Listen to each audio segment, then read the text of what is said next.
బిడ్డలే వారి మాట వినట్లేదు.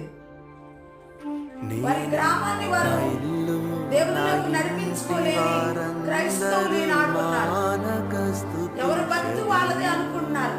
కానీ లోలోపల చేసుకుంటే నీ ఆత్మకు నీకు మాత్రం ప్రయోజనం భక్తి. నీ పెదవుల నుంచి బయటకు వస్తే నీ క్రైస్తవులు వాళ్ళు అని అందరికీ తెలుస్తుంది. నీ వస్త్రధారణలో నీ పైకి చేసే భక్తి అనగా